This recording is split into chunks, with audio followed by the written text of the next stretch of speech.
بسم اللہ الرحمن الرحیم۔ السلام علیکم۔ ایک ہوٹل والا قصہ سنا رہا تھا۔ یہ خزاں کی راتیں تھی، ہم ریسٹورنٹ میں رات کی کھانے کی تیاری کر رہے تھے۔ کھانے کی تیاری کے بعد اچانک زوردار بارش شروع ہوئی۔ آسمان سیاہ ہو گیا، بجلی چلی گئی اور بازار کے لوگ سب جلدی جلدی بازار سے نکل گئے۔ اسی دوران جب میں ہوٹل کے کارکنوں سے بات کر رہا تھا، میں نے کچھ ایسا دیکھا جو ریسٹورنٹ کے سامنے لالٹین کی روشنی میں حرکت کر رہا تھا۔ میں نے ایک ہاتھ میں ٹارچ اور دوسرے ہاتھ میں ایک لکڑی لی۔ میں نے سوچا کہ کوئی چور ہے جو شاید کسی دکان کو توڑ کر چوری کرنا چاہتا ہو۔ جب میں قریب گیا اور لالٹین کی روشنی میں دیکھا تو ایک عورت نظر آئی جس کے ساتھ 2 بچے تھے۔ وہ بہت کمزور اور تھکی ہوئی لگ رہی تھی۔ میں نے اس سے پوچھا، کیا تمہیں کسی چیز کی ضرورت ہے؟ اس نے جواب دیا، میں اپنے اور اپنے بچوں کے لیے کھانا چاہتی ہوں، ہم بھوکے ہیں۔ میں نے اسے اپنے ہوٹل سے تیار شدہ بہترین کھانا اور کچھ پیسے دیے۔ وہ عورت زاروں کے طرح رونے لگی۔ میں نے پوچھا، تم کیوں رو رہی ہو؟ اس نے کہا، میرے شوہر کا انتقال ہو گیا اور میں بیوہ ہوں۔ آج تیسرا دن ہے کہ میں اپنے بچوں کی بھوک مٹانے کے لیے کچھ نہیں ڈھونڈ سکتی۔ میں نے اس کی آہ و زاری سنی۔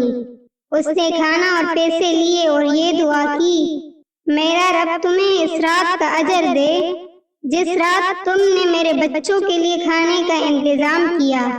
میں نے کہا آمین، اور دل میں کہا، چلو یہ رات تو ویسے بھی ضائع ہو گئی، نقصان ہوا مگر سب کچھ اللہ کے لیے ہے اور میں اللہ کی رحمت سے مایوس نہیں ہوں۔ بارش اب بھی جاری تھی، ہوا بھی چل رہی تھی اور میں ریسٹورنٹ بند کرنے واپس آیا تاکہ پکے ہوئے کھانے کے نقصان کا حساب کروں۔ اچانک ایک بس کی ہارن کی آواز آئی جو ریسٹورنٹ کے سامنے آ کر رکی۔ یہ ایک مسافر بس تھی۔ بس کا ڈرائیور نیچے اترا اور پوچھا، کیا آپ کے پاس کھانا ہے؟ میں نے کہا، جی ہاں۔ تو فوراً 40 سے زائد مسافر بس سے اترے اور انہوں نے ہمارا سارا کھانا خرید لیا، بلکہ ہم نے مزید کھانا بھی تیار کیا۔ کچھ مسافروں کو تو کھانا بھی نہ ملا، انہوں نے صرف خشک روٹی کھائی۔ جب وہ چلے گئے تو میں اپنے ہوٹل کے ملازمین کے ساتھ بیٹھا اور حساب لگایا۔ اس اچانک تبدیلی اور غیر متوقع منافع نے ہمیں حیران کر دیا۔ ایک کارکن بولا، آج آپ نے کوئی نیکی کی تھی نا؟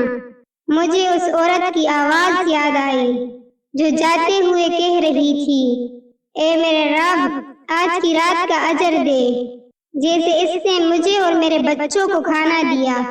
میں اللہ تعالیٰ کا شکر گزار ہوا، چاہا کہ میں اس عورت کا پیچھا کروں اور دوبارہ اس سے ملوں، مگر وہ جا چکی تھی۔